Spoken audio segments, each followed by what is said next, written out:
Election sees one of the country's most outspoken MPs stepping down. Clare represented Birmingham Ladywood, where it's easy to find voters largely disillusioned with politics. Well, this election sees one of the country's most outspoken MPs stepping down. Clare represented Birmingham Ladywood, where it's easy to find voters largely disillusioned with politics. In the last general election, the turnout there was the lowest in the West Midlands. So why vote this time? Ben Godfrey's been asking voters whether this campaign has finally stoked their enthusiasm. Last Thursday night, as a Sky News leaders debate played out on TV, it was a game of pool, not politics, captivating regulars at this pub in Ladywood. Welcome to The Welcome, where the 2010 general election isn't being warmly received. I don't really listen to it or follow it really. Why not?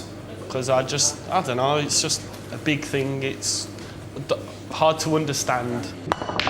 One person says something, the other person just says, no, that's completely wrong. And I can prove it, and it's all just wrangling. The reason why I don't bother about it is because they all seem to be doing the same thing as each other. They get in and not do anything for the people that they say they're going to do. Covering much of central Birmingham, Birmingham Ladywood, supposedly the city's beating heart. But at the 2005 election, there was only a faint pulse. Voter turnout was just 46.8%. That's compared with an average turnout across the West Midlands of 60.7%. I'm going to try and be good, I always do, but I can't help being me. Clare, outspoken, controversial, now out of contention. After deciding to step down as the local independent MP after first representing Labour here in 1983, change is the one political certainty here. Hiya. Vote apathy.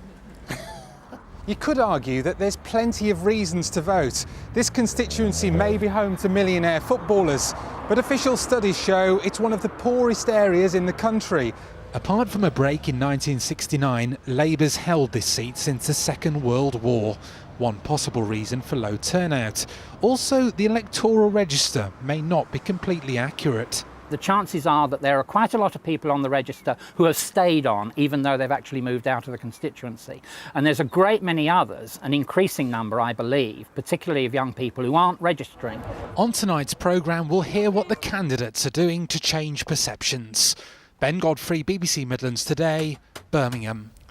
Well, there'll be much more on the leaders' debate on tonight's edition of Midlands Today at 6:30 with Nick and Suzanne. And of course, you can watch the debate itself live from 8:30. Immediately afterwards, have your say in a special phone-in debate. That's on BBC WM and BBC Coventry and Warwickshire.